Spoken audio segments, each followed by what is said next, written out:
Officially Finner with your hosts Robin and Rudy, a podcast about family where we live, love, and laugh along the way. Hi everybody, welcome back to this episode of Officially Finner. I'm here today. We are doing kind of part 2 of our discussion on the multi-generational impact of the MCU. I want to make sure I get that right this time because in the first episode, kind of had to rename it. Put on my glasses, I can hear. But anyway, so if you're watching on YouTube, please look at him, Rudy, with his Tony Stark glasses on. But anyway, but I'm here today with Rudy, and we have our guest again with us, my granddaughter Malani, my son-in-law David, and we are still talking about this Marvel Cinematic Universe because it is such a huge part of I hate to say it sounds kind of superficial to say it's a big part of our lives, but you know what? It is. It definitely is. It is. These are all illusions. That's not Cap's shield. That isn't Thor's hammer. No. Those characters, they just dropped in from, we don't know where they came from. Yeah, I call them his dolls, but they're action figures, right? Wow.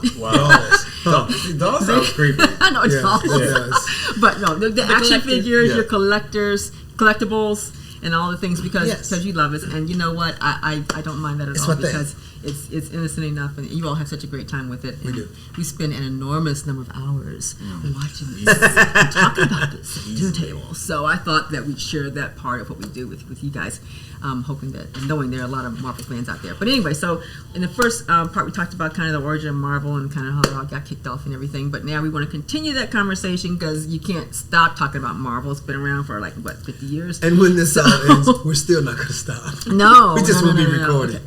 All right, so we talked about kind of the history of it. We talked about if you haven't watched it because the movies tend to jump around, but to find the episodes and the TV shows too in chronological order. First ones you ought to watch are Captain America, followed by Captain Marvel, and Iron Man. And then Iron Man. So that should give you kind of the initial basis for what this is all about. And from there on, we'll put links out so you can kind of see, how they come in order. So so from here, we're going to pick it up and talk about, let me ask you first, what's your favorite movie and your favorite character? Thor Ragnarok, Scarlet Witch, favorite character. Wow. Okay, you're very decisive about that. Yes. And why? Thor Ragnarok, I feel like it's just I don't know, maybe it's just I also bought the script, so I tunnel into it. Pause. Why you threw that? She bought the script. Yeah, they have the script. They were selling the script. I bought the script, and my mom. Actually, no, I didn't. My mom got it for me for Christmas. Okay, there you go. Yeah. So I just further dived in to read the dialogue, and I think it just made it even funnier, even though it's the exact same thing on the screen. I think that it was the comedic relief movie that we needed to see. But also, it was I think that's probably what the biggest thing for me. It was a connecting film still, but it was that break. And despite all the crazy stuff going on, it was kind of a little bit like Guardians of the Galaxy, but it was a real break. Mm-hmm. And I think it focused a lot more on Thor and Loki's bond, and the comedic side of that. But also it's that really sucks. He was really the underdog Loki was, and then Thor got everything. But it just everything was more present. And I think it was also I think it's one of my favorite Thor movies, really. I feel that was my favorite, okay, I love Thor now. I think that was it for me. So Thor Ragnarok that's my favorite movie. It's a good movie. Yeah, exactly. It's one of my favorites. And Scarlet Witch, I think, is just because of her depth. I feel the way, I think for me personally, I feel she had the best character story arc. They started her in Age of Ultron. That's when we saw her first. Mm-hmm. And it's they showed how much she lost, and it's despite the things that she does, she still does it for the greater good, despite everything that she's losing the process. And then she finally has her big break in WandaVision, where everything finally falls apart. And it's but I think it's also she's one of the most relatable characters because she continues to build, continues to work hard and do things for good, but she has the power to ruin everything if she really wanted to, but she doesn't. Didn't a lot of her character development occur during the pandemic? Where the character was refined and brought to... WandaVision, yes, but Age of Ultron and Civil War, that came earlier. Okay, so for WandaVision, and I'm thinking about how much she dealt with loss, and during that time in our country's history, with the pandemic, it was a fascinating correlation. That was true, yeah. No, WandaVision, I think, that was the first Marvel's stream thing, too, right? Wasn't it? Yeah, it was the first one. Was it? Yeah. Also, too, but her character... she had already had experience from her brother in Age of Ultron. Yeah. But also what happened next, because from that she was trying to heal, and they were trying to develop into a more cohesive team. In that process, it led to Civil War. Right. So it's another dramatic experience for her that mentally it was hard for her to get over. So she was ultimately facing the same issue almost that the Hulk faced, which he left and ended up in Thor Ragnarok because he felt like he was being ousted by society because they thought that he was kind of was a Hulk. Wow. Yeah. But But also, I mean, it's even worse because then you look in WandaVision, she had already lost her parents. Yes. So it was like she lost her parents. Right. I feel like Agatha. Like, what are we parents dead. No. She lost her parents, then she lost her brother, Right. and then she lost Vision. Right. So it's just like all these things Losses. combined, and then at the end of Endgame, everybody got their happy ending. She was one of the people that didn't. Yeah. So it was like the extra thing. It's like, but also I think I was so sad because when WandaVision 2, you realize, oh, like Clint's not there anymore. Her and Clint were like besties. Yeah. And he took her in for a majority of Endgame, kind of like how he did with Hawkeye with Right. Kate. So I think that was even more so like, oh my gosh, like how is she still doing good things? Like I would be losing my mind right now if I was her. She kind of was. Maybe she did. I mean, like in terms of like, I would like just want everybody to feel my pain. Right. She never went that route, but she was one of the characters that lost everything from the get go. So I love Scarlet Witch. Period. Just ended up creating a whole society and holding a whole town hostage, but that's. But it wasn't. She took care of them. She took care of She them, gave them but routines. she turned them into clowns. Like she did everything. They evolved through. They evolved through history. We went from I Love Lucy to. But it was out of busted them accidental people pain. up, She wasn't man. trying to She control jacked them up. She did. Yeah. I will defend her till dawn. Well, yeah. I think it was because it was an Ain't a lot to accident. defend She it. didn't mean to. I mean, she did the whole like thing where she burst with pain. No, it's okay. And everything. It's okay. You just can't ever leave. But everything. But even also when she was talking to them, when they were like surrounding her, she was crying because she felt bad. A, but B, she thought that she was oblivious to the fact that they were feeling everything that she felt. She didn't know that. Crying bullies She said all that. my life. She had no idea. She had tried to make a world that was happy, right, so that she could have everything that she wanted, but she didn't know that whatever like she felt that she was going through and denying that was happening inside, that they could feel that too. She said that when she was talking. It's crazy to them. because her power, she was so strong that she created like a society, like where she can feel like comfortable. Yeah. Like you think about like you go to work every day, you're rubbing shoulders with other people. That's where your circles intersect. But your life and their lives are possibly different. They may have similarities. But she was like, okay, this is what I want. This is my role. that one. You go and do this job. Can I do that? And I think a writer that did a review on it said the question was, if you had a pain beyond measure, what would you do to squash it? What would you do to how do you capture that? How do you shield yourself? How do you? And she was kind of like, well, this is what you do. Yeah. This is what the average Interesting. person That would do. is so like life. Those kinds of questions. And this is you going back to why Marvel keeps hitting the mark. It's stories like that. Yeah. It's stories like that. It's just kind of like, yeah, if you could, would you? Yeah, and I think that just made WandaVision even more hooking because I think it was even more like I never felt like I had to choose a side between Vision and Wanda, but I did. You know, I think that for like I think that I loved also too the fact that they made you just as confused and lost as Vision was. So his connections where he would kind of like take a step out and be like that's not right, or he would like do things and he would interact with the camera like just as that by eye contact. I automatically was like, wait a minute, like maybe this isn't right, because remember, WandaVision was a shock for everybody. Right. Nobody had no idea how it was going to go. Yep. Because also I had read the comics and it did not start off as a sitcom way. Right. So I was like, okay, I don't really know what's happening. You can't tell what's real or not at this point. You're not really sure if this is like a dream state or if this is like actually happening. Right. So you're lost from the beginning, and so is he. So the fact that they gave you someone to connect with the whole entire time was even more like an aid, but also it was like, okay, so no, like she's like actually losing her mind. Like, okay, this is like actually real. And now I'm like with Vision, okay, this is wrong. Like, she is as beautiful as everything is. They have kids now, they have a family. Vision's right because something's not right. Yeah. So Speaking of Vision, I saw him the other day. At least, yes, him. He was on one of the late night shows, probably Jimmy Kimmel or someone. Really? No, or daytime show, whatever. Anyway, it's about his new that new movie coming out on Amazon. And I did a review. That you did a for review for it. Yeah. It's So yeah, unbelievable. I recognize him. That's so bad. Oh, it's an intense movie. No, it was. not- It was. it's not It was. Marvel. Yeah, it's not Marvel. I love Paul Bettany. Yeah, it's And a he very had hair. British He scandal. wasn't like, It's a very British scandal, and he's a bad guy. That's really crazy. He plays a good bad guy because he was dope in Solo. That's true. He was real dope in That's Solo. true. I forgot about Yeah. that. he was talking about Yeah. his kids and stuff. Like, you got kids in real life. Yeah. That's nuts. I love Paul Bettany. All right, I'm gonna throw it to David and ask you about your favorite movie, so- character, why. so what, difficult. I know, right? But there's so many to choose from. So but glad I'm I last. mean, just choose one then.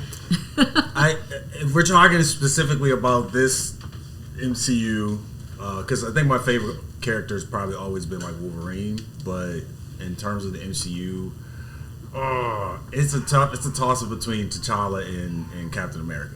And I remember you saying that, yeah. my favorite movie is probably like Winter Soldier. I just So One of the good. most This- amazing the- movies ever. That was the good. way That'd be a that runner-up for me. develops, Yeah, Yeah, that's even true. That's I- true. the brawling that's taking place in there, like The theater when Soldier caught the shield. Yes. Yeah, that was. I almost insane. fell out of my chair. Yes. And I love, you know what? The other thing that I loved about it is because it had some of my favorite like nucleus characters. Like I loved Captain America, and I loved how he was asleep, came back, and he adapted, and it didn't change how he was, so to That's speak. true. He was who he was. Right.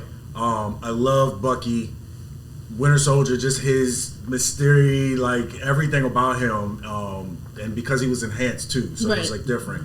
But then they had Black Widow in it, and that also was like the ice on the cake. Right, because I love exactly. her character. I love how she's you can't trust her if she's not with you, and she can figure a lot of stuff out. Isn't it? Right. Is it just me, or was in that movie she was like one of the first vulnerable gangsters that we'd ever seen? I mean, Because she showed these weird vulnerable sides. She did. Because there That's was a true, that's confrontation true, with her yeah. and Winter Soldier Yeah. where you felt sorry for her and you wanted to help her. But then she'd kill you. oh yeah, Oh yeah. oh yeah. Very So- temporary vulnerable Yeah, moments. it was weird, but it was if that's a very complex thing that I just described. Then most people go hard and they stay hard. Yeah. But she had that And she the way that displayed floated. that in Avengers twice, because when she was going to get Banner Yes. and she needed to get information, she could have broke out a while ago. No joke. But then when it was No time joke. for her to go, she's like, "Oh, I gotta go." Like boom. And then when she was trying to get information from Loki, when they had Thor brilliant. That was trapped, insane. Brilliant. and she's like, "Oh, he's after the Hulk. He's trying to Right. he's trying to get the scepter, blah blah blah." Like she's just so good with that. Yeah. And I think that was one of the reasons why I just love the Winter Soldier, because it gave you a couple different. I'm sorry. aspects. Sidebar: Black Widow, one of the greatest prequels Yeah, I ever was done. thinking about One of the that. greatest prequels So ever good. done. Yeah, Black yeah. Widow. I'm- That has nothing to do with what you're saying, but my brain It went makes there. me mad. You know what? The thing about it is because it would have been ill-timed if it was done earlier. But I wanted it to be done Right. earlier because it was so good. Oh my gosh. But we don't know that it would have I been. might watch that good. tonight. Yeah. Actually, It's really good. I might It makes me want to watch start it. everything over. Yeah, and then Black Panther is what it is. I mean, like for people of color, and then also because it was a character that wasn't really explored in depth. Definitely not ever brought to the main screen. Right. The cast was great. It created a world, a place that obviously a lot of stuff doesn't exist as far as places. But we thought it did. But it was there. You can't tell me if I go to Africa, Wakanda isn't I'm there. going to Wakanda one day. You can't tell me that.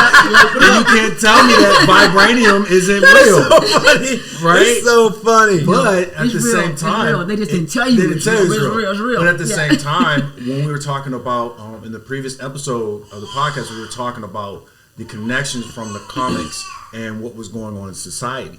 The name alone for Black Panther, right? And then also Yeah. the vibranium sounds like vibrations, which is also something that a 70s kind 70s of and also Africa. yeah, They have yeah. traditional dances, things like that. Yeah. And we're always about vibes here. I got this good vibes only. You know what I mean? But vibranium, it sounds like something else more than just an actual mineral. But the fact that you can't tell me that it doesn't exist, I want some because I want to use it. All I know is when you said that, it took me back. I posted this on social media.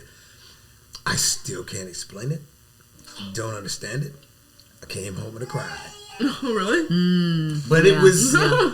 But it was moving. It was like I'm watching an illusion, a figment of our imaginations, a place that doesn't exist, a people that doesn't exist, and somehow I connected with them. Right. That was me. Yeah, that's me. Right. And I'll never understand it. I just think of superheroes that look like you. Yeah, I was gonna say it's a very limited amount. Yeah, and I think maybe that's what that was. It was just I think totally the same overwhelming. thing, It was like before Black Panther, we literally only had Meteor Man, and I don't even know if you've seen that before. Did he say Meteor Man? Meteor Man, like somebody picking up the meters. No, I think we got our own franchise here. The Meteor Man series. No, that was it. You had nothing on the mainstream scale where you had, well, and you're drilling down comics to even find out. The average person like me has no idea what you're talking about. So, and then he's a part of the Avengers. So it was like, crazy. Man, this is crazy right here. I think the soundtrack probably elevated that. I was gonna say that was the last thing I was saying. That soundtrack was, and also like this is the instrumental when he was like in that like place with like his dad too. Yeah. I feel like they like knew what they were doing when they made the music with that. Like I love that. Again, the cast was outstanding. And he was a king, and then there was Chadwick Boseman who played the part. Right. And it was just like, oh my god! It was just like he's a king too. Do you know before that, the only time in major film history, to my knowledge, that a black person that portrayed royalty was coming to America? Oh yeah, you're right. What about Zulu? Major motion film, David. Who watched Zulu? I'm sorry, you said major motion film. I forgot that part. That was a great series though. It's like 30 people saw it. Yeah. It was almost downgraded to a documentary. Yeah, that's right. That's Oscar nominated. I have to see that, David. I apologize to the Zulu movie, the Zulu Nation, and all the kings and queens that were portrayed there. For me, the only one I'd seen, and that's actually a poor reflection on me that my reference is coming to America. But for the most part, is that velvet? Yeah. For the most part, yes. I agree with you. Yeah. Well, like I said, Miles Morales, and then Shang-Chi. Yeah. So you see, everybody sees it. And that's why I'm saying it spreads. And when you have that happen, when you include everybody, you're gonna grow. That's it. What you got there? This is the Latino. My man, Mr. David Betancourt, is the writer for this Latino Marvel release. Right. And it's absolutely fantastic voices. And I'm excited because I actually know somebody that wrote one of those. Yeah. And y'all go out on the internet and get his book. Get it. Find it. Take a picture right there. 1, 2, 3, and go get it because it's good stuff. It's good writing. He does also go out on the post. He does some crazy reviews. Digs down into all of this stuff for us. Helps us, the people that need interpretation. He's with the Washington Post. Washington Post. He writes with the Washington Post. So yeah. So anyway, David Betancourt. Yeah. All right, cool. So I'm gonna just jump in real quick and say I agree with David. I like those were the ones. Captain America. I've always liked the Captain America films and the ones that he was actually in, just because they were easy to understand and follow. Fascinating. I mean, really, for somebody who doesn't get into all of them and all the details and all the characters like you guys, they were really fun to take a look at. And then of course, Black Panther. That was that too. But they're the ones that really stand out for me. But then I like Endgame, and I like what's his name. With Thanos. I mean, I didn't like Thanos, but I like the movie with Thanos in it. I like Ant-Man too. Yeah, Ant-Man was like, I like Ant-Man. Ant-Man was the dad. Yeah, he was the dad. Yeah. So when I see in my opinion, the more human side of those stories, and I don't have to think about it too much. I don't want to think about too much. This is interesting what you're saying. I want to be entertained. It's interesting what you're saying you like. I drew some curious connections and parallels with Thanos and Tony Soprano.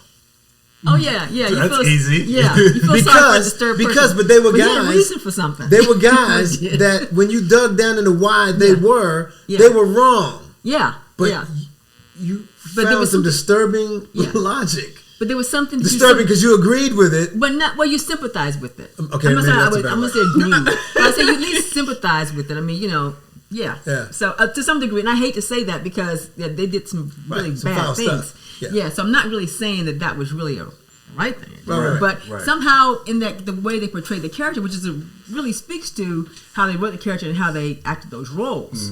You know, you do feel Brolin something about it. crushed that thing. Yeah. You feel. I forget that was him. Crushed that he thing. did. Yeah. Oh my gosh. Yeah. He did. Anyway, okay, you're Yours. up. Wow. So the way I was one of the first people from our crew to get into this. You're the oldest.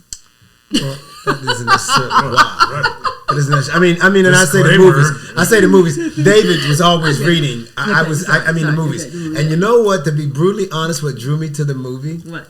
I grew up on Black Sabbath, the rock band. Yeah. The rock band had a hit song called Iron Man. Iron Man. Yeah. Okay. I played Iron Man and listened to Iron Man all the time. Yeah. And when the movie came out, I just said, did they just say Iron Man? Like Black Sabbath's Iron Man? Oh my gosh. And I went to see it, and I remember, I think towards the latter part of the movie, the song plays. Mm-hmm. I don't think it drops early. I think it drops towards the end. Later. And when that movie dropped, my affection and my love for that, and I had always, funny enough, I'd been into Robert Downey Jr.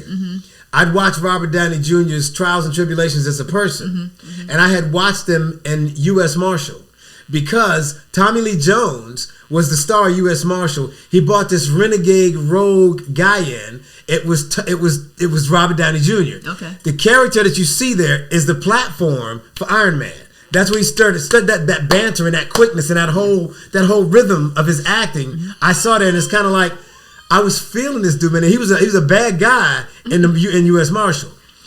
But when I saw him come up here, I said, "Oh, wait a minute!" And when they dropped Iron Man, it's like, oh, that's the dude.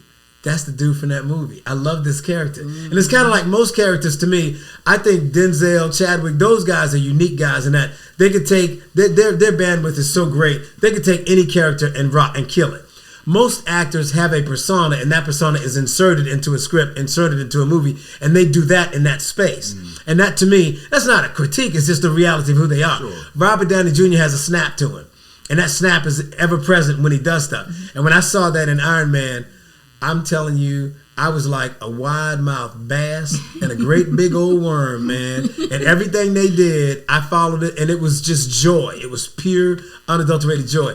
So I say Iron Man is how I got there. My favorite character, I got to be honest with you, I think my dude is Nick Fury. I love Nick. I mean, it's just like, He's the gel. right, he's not a super guy. Nah.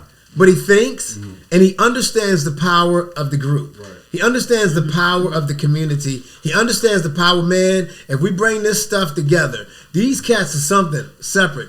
But boy, if we can get them all at this table, Right. reading from the same music chart, we're gonna do some things. Yeah. And so I think Fury is my I guy. can see you liking Nick. That's my guy. That's funny because I didn't Yes. even I didn't consider, but I understand. Yeah, I I- can see him what he does. I just kind of when I found out Robert Downey Jr. was going to be in it, I didn't know much about Iron Man's character, and so I was like, Robert Downey Jr. is a superhero. I was like, nah. So I didn't see it in the movie theater. I actually remember I bought the DVDs. I found it somewhere, Oh, wow. and I put it in. I watched it. And I was like, yo. The first 15 minutes, I was like, yo. I was like, this is crazy. And then Shoot, I want to watch that now. yeah, too. and I had no plan. Of course, there was no plan in my brain, but there was no plan of seeing like what the outcome from this one movie was going to be. yeah. And the same thing with Captain America. I was like, I don't know much. That about was me. him. Yeah, that was me. I was like, don't know should I Captain see it in America? theaters? Like, yeah. What does he do? Right. Like he got a shield. Okay. Like what does he do? And then I was like, oh, Captain America. Okay, that's what you meant. Yeah. I'm with that. Yeah. So anyway, okay. So Doctor Strange is coming out, right? Is that coming out in May? That's the one that's Yes, coming out I have soon? tickets. 2 weeks, 3 weeks. Opening night. I'm so excited. 2 weeks. Well, we just Yeah, saw so- Morbius. We just saw Morbius, and that was as Malani helped me understand. Morbius was an amazing origin story, which takes us into a new space. And I'm sorry, I kind of jumped on what you were saying, but I wanted to just remember this because Malani taught me this, and I got to remember to teach everybody else. So Morbius is this new league of people that's coming out. That's a specific set of things that they do. which also connects back in my brain. It takes me to Moon Knight. Because Moon Knight connects us. Isn't that new too? Yes, but it connects us with WandaVision. Okay. Because Wanda, not WandaVision, but Wanda. Yeah. Because they are a specific set of That's her name skills. They're specific WandaVision. Yeah. They're a specific set of skills, and to watch them and to understand these categories of people as they roll them out is fantastic. Because it's just like this Phase 4 is a whole bunch of we got Thanos, and now Thanos, everybody's gonna come on top of that. Right. And now you're getting into the dudes that made Thanos. We ran from him because we were scared of him. Now we're finding out who made him and from whence he comes. Right. So that's kind of crazy. And I'm sorry I jumped on your thing there, but that just no, it's all right. I was asking about Doctor Strange just because it's coming up Strange. soon, which is why we said let's talk about this before. Excited for the movie. You know what? I'll just tell you honestly, I didn't get Doctor Strange until I watched Spider-Man. The last Spider-Man. I said, oh, that's wow. I saw the movie before. I was like, because his was like a foundation of that first Doctor Strange movie. I didn't go to the theater to see it. I had an opportunity to see a premiere of it and didn't go. Oh my god. We didn't go. It was something that was work related and I couldn't work it out. But Strange was that's a fundamental origin movie. And if you don't understand it and you didn't understand anything that happened with Loki. It's a whole bunch of stuff that you can't understand if you didn't get what's going on in Doctor Strange, the first one. Nope, I did not. Yeah. If you don't get me in the first 10, 15 minutes, I'm out. So, no, I didn't get that. I wasn't going to go that deep into it. But when I saw him in Spider-Man, the last Spider-Man, it was like, oh, okay, now I get it. Well, that's why we need you. Yeah, just, I tied the boy, I didn't know you could help with that. Pick that up and follow me. Tie up the ends for those of us who are not immersed so much. But you're right. But you're good. Okay, good. Yeah, I think, but I'm so excited because it's just the timeline idea, like the concept of now, because of everything being like split, there is an endless possibility of ways that things can go. But I think I'm curious to see if they're going to use that as a kind of like a parallel to the comics, because they keep rewriting comics. You can do anything with comics if you keep rewriting stories. So I feel like that's it. I feel like that's similar, but also opens the door. So if we see like a comic lane, well, for me, because I love reading the comics too. If you see one lane and you're like, oh man, I'm surprised they didn't go that route, they could totally flip that around and do it if they wanted to. Yeah. It's just that's so exciting for me. I feel like it's just the movie. I'm just excited for the movie, but I feel like it just goes beyond that now. So. And this should usher us well into Phase 4. Yeah. Your thoughts on Doctor Strange? Any thoughts you had to? I mean, I agree with Malani. It's just the possibilities are it's wide open as far as what they do. A lot of people that are giving birth to different ideas and avenues of which way they could go as far as the creators, and we just don't know. We won't know until we get there, and then we won't know after we watch it. I'm sure it's gonna be like, oh, well, what are they gonna do now? It's just based upon the trailer. It's like this is still wide open, and then if the correlation between that and the What If series, exactly, the integrated characters from What If. So now it's like what is gonna happen? Possible. So crazy. So I'm excired about it. Good. Cool. Now, Rudy, you had some other thoughts that you were. I didn't miss that. So, I wrote a note. 3 things. The first thing I wrote was the prequels. Right now, we talked about this. I believe that they could do 30 movies of nothing but prequels. Don't do anything about any new story, just prequels. Because what Black Widow showed us was that it's some of the most entertaining stuff that you can do. Right. Because we know these characters, but we don't all know their origin. We don't know how they came to be. And they do it in such an incredibly creative way. The second thing I wrote was post scenes. The post scenes in these movies are stunning. I have never, and we were laughing about this earlier, when we saw Morbius, if we could, we would have gone back to the box office, bought tickets to see the next movie. Okay. Because the post scene is so strong. And you want to see it in every movie that they've done. If you sit there, by the way, if you go to a Marvel movie, when the credits start to roll, stop. I still see people doing this. Yeah. The last we saw Morbius, there was only 10 people in the theater and 7 of them left. Yeah. What are you doing, guys? Listen, what they do in the last few minutes of the movie is set you up for the next movies to come. It's critical stuff that they show. So come on, man, you got to stay with it because you're missing it and now you don't know what's coming up. So that's a big deal, prequels. Yes. And the last thing the note I wrote was just the impact on the movie and entertainment industry. A wild game I played earlier, I asked the question to everybody, talking about salaries and how they've changed the paradigm. I said, what actor or actress was paid the largest salary ever for a movie and I think this is recent, so I don't think I'm outdated. If I am, I'm not by that much. And I've pushed it out there for y'all. And we had a lot of good guests. Will Smith, Johnny Depp. We had a whole bunch of folks. Yeah. But the top guy was Bruce Willis from Sixth Sense. Bruce Willis got $20 million and then a 17% gate. Brought us the number to something like $115 million. The significant part about that is introducing a content-driven franchise changes the money. It changes the money because before the MCU, most movie franchises were star-driven. Will Smith and Men in Black, Tom Cruise and Mission Impossible, and on and on. You go find several movies. With this, it changed everything. And if you look up the numbers, I'm not going to get into that because that's really seam head, deep stuff that I get into that's kind of crazy. But those numbers are dramatically different because I don't need a gigantic star to sell a franchise because the franchise is what's selling the franchise. Right. And that just... Because you're going to go because it's Marvel. That just changes so much. It's so much. I also think it's significant. It's very important to understand the impact of the Scarlett Johansson lawsuit. Oh, yeah. Because basically what we had a way of distributing content and not accurately and fairly compensating the people that created it. Mm-hmm. And that's wrong. Right. And what it did, it made everybody say, oh, hold on. The two brothers that wrote Endgame, what's the brothers' names? Oh, my gosh. Warner? No. Is it Warner Brothers? No, that's not. Ooh. Yeah. Well, anyway, they found out about the Scarlett Johansson lawsuit. Right. And they really said, oh, hang on. We're not going to sign this agreement just yet. We're not going to sign the agreement. We need to find out what happened there before we sign. They had a project that they were getting ready to sign on with MCU, and they wouldn't sign it because they said we need to get that straight.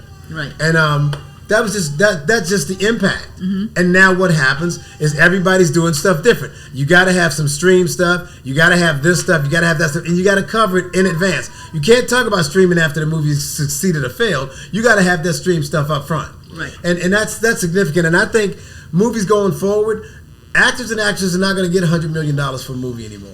Mm-hmm. Because you can't drive, and you might get gate and get to 100. Right. But you're not going to walk in because no star anymore is going to drive it.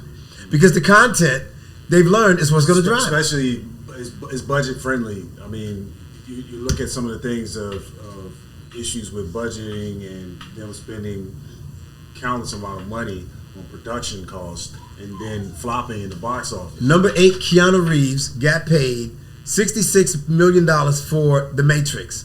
The Matrix cost $190 million to make. It made $153 million. You can't run a business like that. Yeah. You can't do it. You can't do it. And so that's what I'm saying. I think this was the first one. Wow. Which is crazy because they made that money up. Yeah, then later on in the back. Yeah. Now this is the one that just came out. Right. And I think no, David, I'm wrong. I think that was the resurrection that did the numbers that you just said, that I just said. Resurrection would have been part. Oh no, that was the recent one. Yes. I think that is where they took the bath on it, and they paid him all that money. You can't. And again, so this is what this whole franchise-driven thing is, and this is what this all means, and this is what's got everybody going back and looking at all of this content and reviewing it. We're looking at stuff that's being re-released and stuff that's being redone because they're understanding where the good writers. You know where the good writers are? A lot of the good writers are over at Netflix now. A lot of the good writers are at Apple now because they're spending billions of dollars on content. And so now it's really hard to find good stuff anymore to do movies with because they're the folks that are getting all the money for the content creators. Yeah. And fascinating. The distribution of everything is just vast now. It's not the same thing. Yeah, TV man. and movie theaters. If you're counting on me seeing your stuff in a movie theater, you better figure it out again because I might watch it on my cell phone. Yeah, exactly. Right, and that's real. Right. That's real. I just those little tidbits just caught my eye as we were talking about this and researching for it. Just fascinating, just their impact. Okay, so I think we're about ready to run out of time again. I was going to ask you, but I'm going to save it for the next time we get together and talk about this. I won't say what was a disappointing Marvel movie, but I am interested in knowing which ones you think are good. Which one needs the most improvement. Which one is the one? The Hulk. I was going to say the same thing. That was the one I went to sleep on. The first Hulk was a joke. It's not even worth mentioning. The second one was good. And it wasn't. I don't think it was bad at all. Yeah. I think it was, but it wasn't in the mix. It was like, okay, we're gonna redo this, but it wasn't. Which is so along weird the because when lines you of go back and timeline. watch it and suffer through it, there's a lot of connecting points. Yes. And it's stuff in there you Suffer need to through see. it. Yes. But you have to suffer Right, through but it. honestly, Right, that's but all the we have to general, do. the general that's in the Hulk is Yeah. the general that's in Iron Man. Same dude. Like same guy. So like they do that good, but as far as how cinematically how it was placed, everything. Was I'm just guessing. I ill-timed. haven't done this research. I want to know where was Feige when it was made. I bet you wasn't there. That's what I'm thinking. And neither was That's what I'm thinking. Neither was oh boy, Favreau. Favreau. Yeah, 'cause right. he's another right. one that's Feige and Favreau are key. yeah. They're just like key. Nah. Yeah, and that's why we talk about DC and these other things. That's what they can't do because Oh, you can't get find me those. started You on can't find DC. those guys. You have to find guys like that that think like that to make these things work. I'm sorry, that's too much. I talked. Okay, so real quick, what's your one movie that you think could use the most improvement or further development? Is there Oh one? my, Malani, You have one? Captain Marvel. I think that. Oh, yeah. That's Yeah. always been my hard connecting point. I think maybe it's also too because she's not one of my like favorite characters. I think that it's just connecting. Like I feel like there was a lot going on in the movie, and I feel like I was trying so hard to find a connecting point, and I couldn't find it. So I was kind of like trying to relearn Marvel stuff as I was going through the movie. But I mean, honestly, like I love her character and the strength that she carries. But I think also in comics, she wasn't my favorite character. Too. I think, and that makes total sense because the one I loved Captain Marvel because of Nick Fury, and I said Nick Fury is my favorite guy, so that all makes sense. Yeah. The one that I would probably say needed more work for me personally was the first Thor. Okay. Yeah. That's yeah. fair. The first That's Thor. fair. That was kind of like what? I can pick those. Okay, he can yeah. fly. Okay. Yeah, I mean it was. What else do you do? Yeah, I mean. What else do I get for my $5? It wasn't a disappointment, but it wasn't the better Thor movie. Yeah. That's why I feel like the more they made, the better they Oh were. my! If you look at original Thor and Thor Ragnarok, Oh, not the same. That's what I'm saying. Thor Ragnarok is like That's my But there's favorite. a lot of Lord. people that like 1 and Yes. 3 and they don't like 2. well, I love like 2. 2 is dope. I like Dark World. 2 is dope. that's crazy. I saw Thor. I thought it was gonna be like the Mighty Thor I watched as a cartoon when I was a kid, and it wasn't like that. Well, that's So how you I get was introduced kinda- to I the was reality stone. Yeah. done. No, It's Wow. from the second. Yes. Yeah. Because Yes. that comes from the ether, which was created by the Yes. Dark Elves. Like, Yes. you learn about that. Yeah. All right, so we've got that covered. Okay, so now we really are going to wrap this up for now. Okay, and I think we'll come back and talk about this as time goes on because Phase 4, baby. if it's been around We're for in like phase what, 4. what, We're in the 50 phase some- 4 now. 50, 60 years. Yeah. You're going to continue. It's going to continue to go on, and we'll yeah. continue to come back and talk about Marvel and all that it means as we have dinner and all that kind of stuff. If you heard a baby crying in the background, It's a baby crying. It's a baby crying. We are a family-friendly show and podcast. And he's not quite And- caught on to phase 4 yet, but And we're that's, working on that's it. quite all right. We envision that one day he'll be sitting here along with us. So anyway, That's right. but that's it. Thank you so much for watching and listening is fun. today. Please give us a thumbs up, subscribe, and keep looking for us because we'll be coming back with more content, new episodes. Yes, ma'am. In the near future. That's what we do. All right. Have a great day, everybody. Bye.